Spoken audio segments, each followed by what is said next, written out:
This channel does not promote any violent, harmful, or illegal activities. All content provided by this channel is meant for an educational purpose only.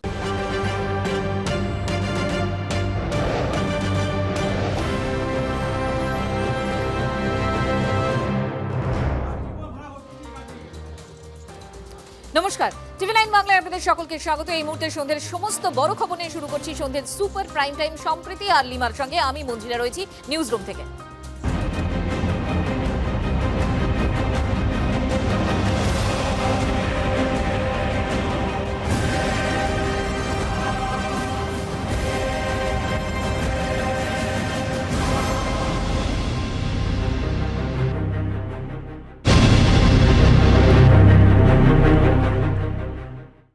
দেখুন, এই মুহূর্তে বাংলার রাজনীতিতে অন্যতম বিতর্কিত চরিত্র হচ্ছেন প্রতিকুর রহমান এবং তিনি সিপিএম ছাড়বেন তারপর থেকে নানান রকম বিতর্ক। আর তারপর সবার আগে টিভি9 বাংলাকে যে এক্সক্লুসিভ ইন্টারভিউ দিয়েছেন তাতে মোহাম্মদ সেলিমকে গব্বর সিং এর সঙ্গে তুলনা করেছেন প্রতিকুর রহমান। এক্সক্লুসিভ সেই ইন্টারভিউ আপনাদের জন্য রইল।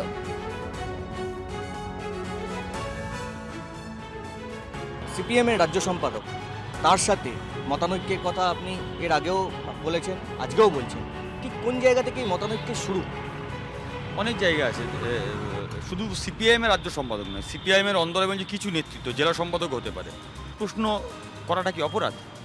টানা 2 বছর কোনো কাজ নেই। যেমন লোকসভা নির্বাচনে আমাকে প্রার্থী করলেন, জেলা সম্মেলন যখন হলো, দক্ষিণ চব্বিশ জেলা সম্মেলনের পরে আমাকে বার্তা দেওয়া হয়েছিল, যদি তুমি মুখ আমাদের সঙ্গে থাকো তাহলে তুমি পদ পাবে, যদি আমাদের সঙ্গে না থাকো তাহলে তুমি জায়গা পাবে না। আমি বলেছি আমার যেটা মনে হবে সেটা আমি বলবো, সেটাই আমি বলেছি। বাংলা বাঁচাও যাত্রায় লিস্ট আছে তো, কোন নেতা কোথায় কোথায় দায়িত্ব। সৃজন ভট্টাচার্যের নাম নেই। গত রাজ্য কমিটি মিটিংয়ে আমি প্রশ্ন করেছিলাম যে সৃজন ভট্টাচার্যের নাম নেই কেন? এটাই কি অপরাধ আমার প্রশ্ন করাটা? প্রশ্ন করলে কাঁচি হতে। এতদিন আপনাদের কমিটির খবর জনগণ মিডিয়া এবং সোশ্যাল মিডিয়ার মধ্যে দিয়ে দেখেছে, এবার আমি মিডিয়া সোশ্যাল মিডিয়াতে বলবো, আপনারা বসে বসে দেখুন। সৃজন ভট্টাচার্য আপনার সঙ্গে যোগাযোগ করেছিল? যোগাযোগ করেছে, আটকানোর চেষ্টা করুন, ভীষণভাবে আটকানোর চেষ্টা করে। স্বাভাবিক, সেটাই স্বাভাবিক। এই চেষ্টাটা যদি রাজ্য সম্পাদক করতেন তাহলে বোধহয় কিছুটা ফল হতো। তিনি কি একনায়কতন্ত্র ভূমিকা পালন করছে কার্য? গব্বর সিং, মোগাম্বো খুশওয়া, হিন্দি সিনেমার যতগুলো ভিলেন আছেন, সেই ভিলেনের যা যা ডায়লগ আছে, ডর কা মহল, কেউ কোনো কথা বলতে পারবেন না। যদি কেউ কোনো কথা বলো তাহলে পথ খোয়া যাবে, আর যদি ইয়েস স্যার করো তাহলে একটা থেকে আরেকটা জায়গায় নেতা করা যাবে। যদি ইয়েস স্যার করো তোমাকে নেতা হিসেবে প্রমোট করা হবে। তার মানে ইয়েস ম্যান হতে হবে, একদম ইয়েস স্যার। আর যদি তুমি প্রশ্ন করো তাহলে সৃজন ভট্টাচার্যের মতো তোমার লিস্ট থেকে নাম উড়ে যাবে। যদি তুমি প্রশ্ন করো, তুমি কোনো 2 বছর টানা 2 বছর কোনো ফন্ড পাবে না, এবং তারপরে যখন তোমাকে দমানো যাবে না, তখন তোমার বিরুদ্ধে ষড়যন্ত্র করে কখনো সরকারের তৃণমূলের সঙ্গে সেটিং, কখনো বিজেপির সঙ্গে সেটিং, কখনো মহিলা কেস, কখনো হাতে মদের বোতলের ছবি, ষড়যন্ত্র করে ফাঁসানোর চেষ্টা করা হবে। প্রতিকুর রহমানের বিরুদ্ধে খুঁজতে চেয়েছিলেন, যারা খুঁজতে চেয়েছিলেন বিনয়ের সঙ্গে অনুরোধ করছি, আমি যদি মারাও যাই, আমার কবরের প্রতিটা মাটি যদি আপনি খুঁড়ে দেখেন, আমার বিরুদ্ধে এরকম কোনো কেস পাবেন না। এটাই আপনাদের কাছে যন্ত্রণা। আপনি বহুবার রাজনৈতিক ক্ষেত্রে তৃণমূল কংগ্রেস, রাজ্যের শাসক দল মমতা বন্দ্যোপাধ্যায় বা অভিষেক বন্দ্যোপাধ্যায়, তাদের বিভিন্ন সময় তাদের বিরোধিতা করেছেন, সেটা রাজনৈতিক ক্ষেত্রে। সেই রাজনৈতিক দলের হয়ে সেই দলের যা কথা সেটা বলেছি আমি। তবে বিইংয়ে মানে যদি এই সময় বাংলার পরিপ্রেক্ষিতে যদি আপনি দাঁড়িয়ে থাকেন, তো এটা তো আমার সিপিআইএম, আমি নিজে বলেছিলাম ওটা দান নয়, ওটা ভিক্ষা চাই না, অধিকার চাই, লক্ষ্মীর ভাণ্ডারে বলেছিলাম তো। তারপরে দলের মধ্যে আলোচনা হলো, না, লক্ষ্মীর ভাণ্ডারকে দান বলা যাবে না, ভিক্ষা বলা যাবে না। ওই লক্ষ্মীর ভাণ্ডার টাকাটা কম হতে পারে, কিন্তু ওটা অসংখ্য মা বোনদের আত্মমর্যাদার টাকা, ওটাকে আপনি ভিক্ষা বলতে পারেন না। এখন তো স্ট্যান্ড চেঞ্জ করেছি। আমরা এখন বলছি কি, লক্ষ্মীর ভাণ্ডারের জন্য আমরা 2000 টাকা দেবো, আমরা 3000 টাকা দেবো, আমরা 4000 টাকা দেবো, বলছি না তো। ফলে আমি বলছি না, আমি যে দল করতাম সেই দলের স্ট্যান্ড বদলেছে। মানে আপনার সঙ্গে তো বিভিন্ন রাজনৈতিক দল যোগাযোগ করেছে, তার মধ্যে বলা হচ্ছে যে রাজ্য শাসক দলও ভীষণভাবে যোগাযোগ করেছে। তাদের কাছে কি উত্তর গেছে এখন আপনার পক্ষে? কোনো উত্তর যায়নি। দেখুন, মানে এই ব্যক্তিগত সম্পর্কটুকু থাকা ভালো। ফোনে তারা ব্যক্তিগতভাবে যদি যোগাযোগ করেছে, তো ফোনে কি কথা হয়েছে না হয়েছে, কোন কোন রাজনৈতিক দল কথা বলেছেন, কি কথা বলেছেন, সেটা বোধহয় না জানাই ভালো। ওটা নিতান্তই ব্যক্তিগত, নিতান্তই পার্সোনাল। সেই পার্সোনাল কথাটা নাই বা বললাম।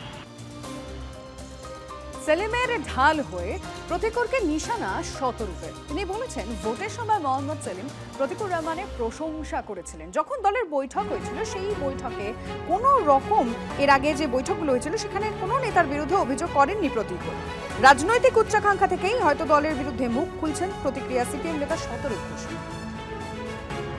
আমার মোহাম্মদ সেলিমই আমার মনে আছে প্রতিকুর যখন ডায়মন্ড হারবারে লোকসভা ভোটের সময় অভিষেক ব্যানার্জির বাহিনী বুথ দখল করতে বেরিয়েছিল এবং প্রতিকুর তারা করেছিল, সেইটা টুইট করে প্রতিকুরকে ব্রেভার্ড বলে উচ্ছ্বসিত প্রশংসা করেছিলেন মোহাম্মদ সেলিম।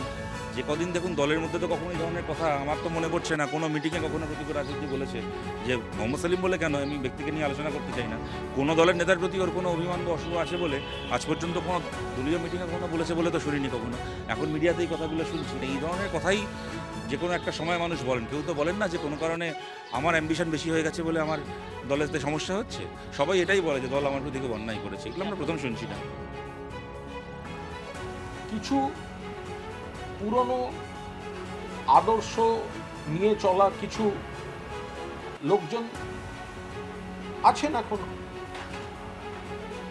তো তাদের অসুবিধা হচ্ছে। সিপিএম এর এই সুবিধাবাদী রাজনীতি, শ্রেণীচ্যুতি, সুবিধাবাদী নীতি। সিপিএম এর ছাত্রনেতা বলছেন সিপিএম এ ভয়ের পরিবেশ। সেলিম সাহেবকে বোধহয় প্রায় গব্বর সিংয়ের সঙ্গে এটা তুলনা করলেন। দারুণ ব্যাপার, রোমাঞ্চকর ব্যাপার। সিপিএম এগুলোর তো উত্তর দিতে হবে যে রাজ্য সম্পাদক এবং তাদের কিছু পেয়ারের লোককে নিয়ে, যাদের সঙ্গে তৃণমূল স্তরের কোনো সম্পর্ক নেই, আছে শুধু মিডিয়া, সোশ্যাল মিডিয়ায়, তাদের তোল্লা মেরে বড় বড় কথা বলবে, লোককে অপমান করবে। সিপিএম দলটার ভেতরে যে কোনো গণতন্ত্র নেই, একটা গোষ্ঠীবাজ দল। নতুন প্রজন্মের কিছু ফেরেববাজকে সামনে দু একজনকে বসিয়েছে আর বাকিদের সরিয়ে রেখেছে। ওদের কেন খারাপ লাগবে না? প্রতিকুর রহমানের পর এবার কি সিপিআইএম এর যারা তরুণ ব্রিগেড রয়েছে তারা মোহাম্মদ সেলিমের বিরুদ্ধে? তার কারণ কেন এই প্রশ্ন উঠছে? কারণ এবার দীপশিতা ধর, সেই দীপশিতা ধরও এবার প্রতিকুর রহমানকে সমর্থন করছে, তার সিদ্ধান্তকে সমর্থন করছে। কি বলছেন দীপশিতা? দীপশিতা বলছেন, কোনোদিন গা বাঁচানোর রাজনীতি করেনি প্রতীক, আত্মসমর্পণ নয়, লড়াই করে রাজনীতি করেন প্রতিকুর রহমান। প্রতীককে কুর্নিশ জানিয়ে মন্তব্য করছেন দীপশিতা ধর। একবার শোনাই আপনাদের। সৃজন, প্রতিকুর, দীপশিতা একটা আরেকটার সাথে রিলেটেড নাম। সেখানে প্রতিকুর যদি এই ধরনের কোনো সিদ্ধান্ত নেয়, দীপশিতার কি খারাপ লাগবে না? খারাপ তো বটেই লাগবে, তবে আমি বিশ্বাস করব, আমি আশা করব। প্রতিকুর দাকে দেখে আমরা তো সবাই শিখেছি, এবং যে ধরনের পরিবার থেকে উঠে আসা এবং যে ধরনের স্ট্রাগল করে টিকে থাকা, সেটা খুব বহু মানুষে পারে না। বহু মানুষের অনেক আগে আয়দার সারেন্ডার করে দেয় অথবা নিজেরটাকে একটু বাঁচিয়ে চলে। যেটা আমি বলছিলাম যে ধরো ওই সময় শিরিন্দিকে ক্যান্ডিডেট করা যখন হলো, ও তো বলতেই পারতো যে না ও হবে না, অন্য কেউ হবে। এরকম তো অনেক জায়গায় আমরা দেখি, বহু জায়গায় পার্টির বহু নেতৃস্থানীয় মানুষ, তাদের পরিবারের লোকজন পার্টিতে আসেন না। সেই গা বাঁচানোটুকুও তো প্রতিকুরতা করেনি। ফলে প্রতিকুরতাকে দেখে খালি আমি কেন, এমন হাজার হাজার মানুষ, বহু ছেলেমেয়েরা তারা ফোন করছেন যে একটু প্রতিকুরতার সাথে কথা বলো, আমরা ওকে খুব ভালোবাসি, ইত্যাদি ইত্যাদি। ফলে আমরা ওকে ভালোবাসি, আমরা ওর দিকে তাকিয়ে আছি, এবং আমি আশা করব প্রতিকুরতা আমাদের সঙ্গেই থাকবেন। আমরা সবাই একসাথে, যেভাবে আমরা একসাথে কাজ করতাম সেভাবেই কাজ করবো। কোথাও এই যে ভিজিবিলিটি, এটা বাড়ার প্রয়োজনীয়তা আছে বলে মনে হয় না? এরকম অনেক মানুষ রয়েছেন যাকে হয়তো মানুষ জানেন যে চোর, এই বাটপাড়ে দুর্নীতিগ্রস্ত, কিন্তু কোথাও না কোথাও এটা বিশ্বাস করেন যে আমার যদি কিছু দরকার হয় এই লোকটা টাকা নিয়ে হলেও আমাকে করে দেবে। এই বিশ্বাসের জায়গাটা, এইটা না ইমেজ দিয়ে, আমি সোশ্যাল মিডিয়ায় কত ভালো কথা বলি, তুমি আমাকে কতবার সন্ধ্যেবেলা দেখালে, তা দিয়ে তৈরি হয় না। সেইটার করার জন্য যে পরিমাণ সময়ের প্রয়োজন, সেইটা করার জন্য যে পরিমাণ এনগেজমেন্টের প্রয়োজন, আমি বিশ্বাস করি আমরা এখনো সেখানে পৌঁছাইনি। সেটা কেন, মানে সমস্যা কোথায়? সময় লাগবে, তাতে খুব, মানে আমি বলছি না এটা খুব স্ট্রাকচারাল সমস্যা আছে বা এটা ব্যক্তির সমস্যা, এ পারেনি কিন্তু ও ঠিক পেরে যাবে, এমন কোনো ব্যাপার না। আমাদের পার্টির যে ধরনের নিয়ম বা আমাদের পার্টিতে যেভাবে আমাদের যে দায়িত্ব দেওয়া হয়েছে, তাতে করে আমাদের সেই দায়িত্বগুলোই প্রধান ছিল। এলাকার দায়িত্ব বা এলাকায় সংগঠন গড়ে তোলার সেই দায়িত্ব আমাদের পার্টি থেকে দেওয়া হয়নি। ফলে সেটা আমি সমস্যা বলবো না, সেটা এক ধরনের অ্যাপ্রোচ।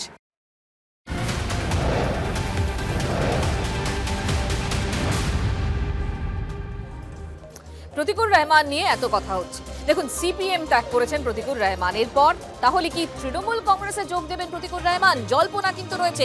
টিভি9 বাংলায় এক্সক্লুসিভলি মুখ খুলেছেন, কিন্তু জল্পনাটা জিয়ে রেখেছেন।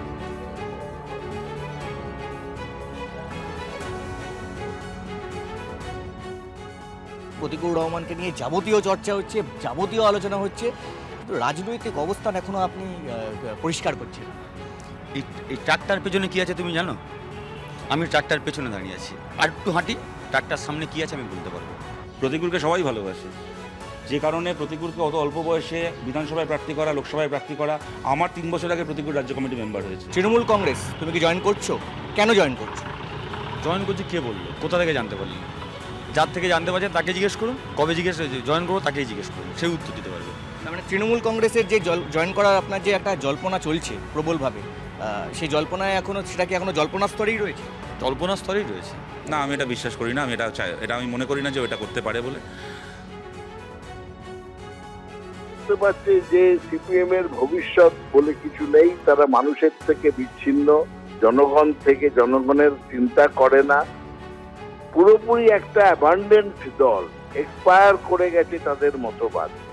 তাই সে ভাবছে তার জীবনটা পড়ে আছে সামনে, সে কি করবে ভাবছে। সেখানে যদি সে মমতা বন্দ্যোপাধ্যায়ের উন্নয়নের যোগ্যে সামিল হতে চায় এবং সেই ইচ্ছা প্রকাশ করেন, তখন দল সেই নিয়ে চিন্তা করে সিদ্ধান্ত নেবে। প্রতিকূল ওদের প্রতিকূল পরিস্থিতিতে ফেলেছে, এমনি শূন্য।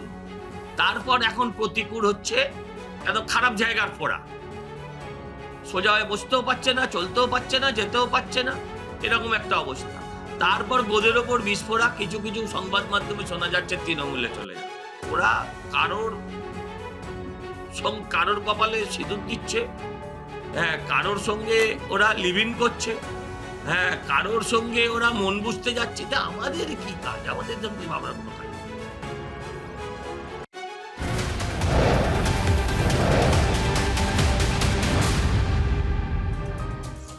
জল্পনা তো রয়েছে, প্রতিকুর রহমান ঠিক কি করেন, কি সিদ্ধান্ত নেন, সেদিকেই তাকিয়ে রয়েছে সিপিআইএম এবং তারপরেই তারা সিদ্ধান্ত নেবে। গতকাল রাজ্য সম্পাদক মণ্ডলীর বৈঠক হয় এবং সেই বৈঠকে এমনই আলোচনা হয়েছে বলে সূত্র মারফত দাবি করা হয়েছে। আর সেই সঙ্গে স্থির হয়েছে প্রতিকুর রহমানকে বাড়তি গুরুত্ব দেওয়ার প্রয়োজন নেই। তার সঙ্গে সাদৃশ্য রেখেই দুদিনের রাজ্য কমিটির বৈঠক। প্রতিকুর রহমানকে আমন্ত্রণ নয় সিপিআইএম এ, যদিও আরেকটি অংশের দাবি প্রতিকুর রহমান সরে দাঁড়ানোর কথা বলেছেন, ফলে তাকে আর নতুন করে আমন্ত্রণ জানানোর কি আছে। একটাই বিষয় সেলিমদা, যে একটা বিষয় সেলিমদা, একটাই বিষয় সেলিম। না না, কলা দেখাচ্ছেন কেন আপনি? ছাল দেখি, কলার ছাল কেন দেখাচ্ছেন? ফেলবো একটা প্রশ্ন করতে চেয়েছি, প্রশ্নের জন্য কলার ছাল দেখাবেন? সময় নেই বলে না একটা কথা আছে সেলিমদা, কোনো বিষয় নয়, কোনো সেলিমদা ছবিটা দেখলেন? আবার দেখুন, আমি পিসিআর কে বলবো আবার ছবিটা আপনাদেরকে দেখাতে, ভালো করে দেখুন। মোহাম্মদ সেলিমের ঔদ্ধত্য দেখুন, দলের নীতি আদর্শ সবকিছু তো বিসর্জন দিয়ে হুমায়ুন কবিরের সঙ্গে বৈঠক করে সবকিছু তিনি একদিকে সরিয়ে রেখেছেন। সিপিএম এর অন্দরে তার জন্য কম সমালোচনা হয়নি, কম প্রশ্ন ওঠেনি, যার জন্য প্রতিকুর রহমান দল ছেড়ে বেরিয়ে গেলেন। প্রশ্ন করেছিলেন বলে তাকে প্রশ্নের মুখে পড়তে হয়েছিল। সেই মোহাম্মদ সেলিম আরো একবার ঔদ্ধত্যের পরিচয় দিলেন। কি সাংবাদিক প্রশ্ন করেছিল, সাংবাদিকের কাজ প্রশ্ন করা, তার বিপরীতে কি করেছেন? কলার খোসা দেখাচ্ছেন, আবার বলছেন ভালো ভিজুয়াল। আমি কথা বলতে চাইবো এই মুহূর্তে আমার সঙ্গে নিউজ রুমে তন্ময় প্রামাণিক রয়েছে। তন্ময়, কি প্রমাণ করতে চাইছে? একে জনসমর্থন তলানিতে গিয়ে ঠেকেছে, তারপরে এই ছবি সামনে আসছে, এরপর কি? দেখো, যে কোনো দলের নেতৃত্বই হোক না কেন, তার এই ধরনের আচরণ, সেটা অসভ্যতা বলো, সেটাকে অশ্লীল বলো, সেটাকে তুমি একদম বলা চলে যে চলতি বিষয়ের বিরুদ্ধে বলো, সবটাই বলা যায়। কিন্তু এখানে মোহাম্মদ সেলিম, যিনি নিজেকে একজন কমিউনিস্ট হিসেবে বলেন বা তিনি বামপন্থী দলকে নেতৃত্ব দেন, একটি রাজনৈতিক দল, যে দল গোটা দেশে প্রগতিশীল কিংবা শিক্ষিত দল হিসেবে পরিচিত, তার রাজ্য সম্পাদক তিনি সাংবাদিকের প্রশ্নের উত্তর দিতে পারেন, নাও দিতে পারেন। আমাদের সাংবাদিক তিনি প্রশ্ন করেছেন, তিনি উত্তর না দিয়ে বলতে পারেন নো কমেন্টস, উত্তর না দিয়ে চলে যেতে পারেন, এটা তার অধিকারের মধ্যে পড়ে। সাংবাদিকের অধিকার তিনি প্রশ্ন করবেন, তিনি জানতে চাইবেন কোন একটা বিষয়ে দলের অভিমত কি, সেক্রেটারি অভিমত কি। যেহেতু মোহাম্মদ সেলিমের বিষয়ে প্রতীকুর রহমান তিনি তোপ দেখেছেন, পরপর অনেকগুলো বিষয় নিয়ে তিনি দলের রাজ্য সম্পাদককে বিঁধেছেন, ফলে তার কাছে উত্তর চাওয়াটাই আমাদের স্বাভাবিক ছিল। TV9 বাংলা সেইভাবেই তার কাছে উত্তর চেয়েছিল। তিনি যেভাবে কলার খোসা নিয়ে বললেন ছাল, অর্থাৎ বাংলা ভাষাতে বলা চলে এই ছাল শব্দ যে অর্থে ব্যবহার করা হয়, সেখানে তিনি যদি তার দলের কর্মীকে সেরকম তুলনা করে থাকেন কিংবা সাংবাদিককে দেখিয়ে না বলে থাকেন, তাহলে এটা কোন ধরনের মানে শ্লীলতা, সেটাই এখন তাকে প্রশ্ন করা যায়। প্রশ্ন উঠছে এই ছবি দেখানোর পর, আমরা যখন প্রথম দেখালাম TV9 বাংলার সাংবাদিকের সঙ্গে কি আচরণ করেছেন CPIM এর রাজ্য সম্পাদক, তারপর কিন্তু দলের অভ্যন্তরী ঝড় বইছে। সোশ্যাল মিডিয়াতে ইতিমধ্যে পোস্ট হতে শুরু হয়ে গেছে যে দলের সম্পাদক কি কাজ করেছেন, কেন তিনি এটা করলেন। অর্থাৎ বলা চলে তৃণমূল কি ভাবছে এটা একটু জানার চেষ্টা করি আমরা। এই মুহূর্তে আমাদের সঙ্গে তৃণমূল মুখপাত্র তন্ময় ঘোষ রয়েছেন। তন্ময় বাবু, মোহাম্মদ সেলিমকে যখন প্রতিকূলকে নিয়ে প্রশ্ন করা হয় তখন আমাদের সাংবাদিকের কলার খোঁচা দেখাচ্ছেন, আপনি বিষয়টি কিভাবে দেখেন? এই ঔদ্ধত্য, সীমাহীন ঔদ্ধত্য, রাজনীতিহীন ঔদ্ধত্য আজকে এই জায়গায় নামিয়ে এনেছে, অত্যন্ত দুর্ভাগ্য।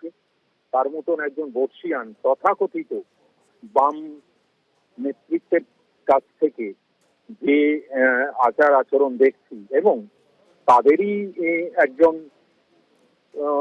দলের কমরেড, তাদের ভাষায় দলের কমরেড এবং জুনিয়র কমরেডের সম্পর্কে এই মনোভাব, আসলে দিনের পর দিন আমরা দেখি যে ওনারা টিভিতে, সংবাদ মাধ্যমে, সামাজিক মাধ্যমে বিভিন্ন রকম এই ঔদ্ধত্যতার প্রকাশ দেখিয়ে আসছেন দীর্ঘদিন ধরে। এবং ব্যক্তিগত রাগ, রাজনীতির বাইরে গিয়ে মমতা বন্দ্যোপাধ্যায়, অভিষেক বন্দ্যোপাধ্যায়ের উপর রাগ, আমি জানি না এই যে রাজনীতি হয় কিনা, আমার মনে হয় ওনারা রাজনীতিহীনতায় ভুগছেন এবং ঔদ্ধত্য যে দেখাচ্ছেন সেইটা মানুষ ভালোভাবে নেবে বলে মনে হয় না। বাংলার মানুষ সবই দেখছে, এটা রাজনীতির জন্য ভালো লক্ষণ নয়। আপনাকে অনেক ধন্যবাদ। সেলিমের সঙ্গে একবার নয় একাধিকবার বৈঠক হয়েছে। হুমায়ুন কবিরের সঙ্গে সেলিমের একাধিক বৈঠকের কথা আমাদের ম্যানেজিং এডিটর অমৃতাংশ ভট্টাচার্যকে বলেছেন হুমায়ুন কবির। বিস্ফোরক বক্তব্য শুনবো। আপনি মমতা ব্যানার্জির কি মানে ভালো করবেন কি খারাপ করবেন সে তো পরের কথা, আপাতত একজনের তো আপনি সর্বনাশ করে দিয়েছেন, মোহাম্মদ সেলিম। মোহাম্মদ সেলিমকে, তার সাথে CPM, মানে ভেতরে তাদের গন্ডগোল লেগে গেছে। আপনার গন্ডগোল লেগেছে, তার জন্য তো আমি দায়ী না। দেখুন, সেলিম সাহেবকে আমি নিজের থেকে ফোন করেছিলাম, এটা আমি অন ক্যামেরায় বলছি।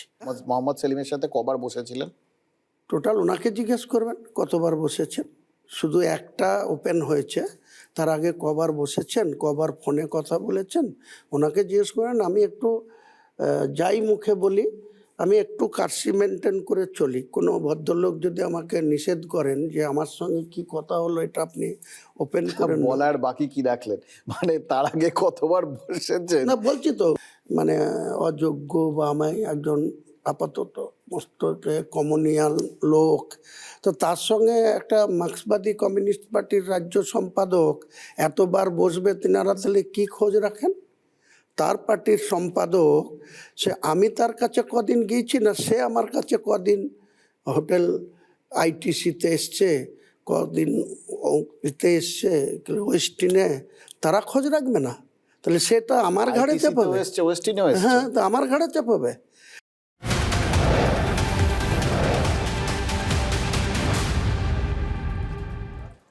এবার আরেকজনের কথা বলি।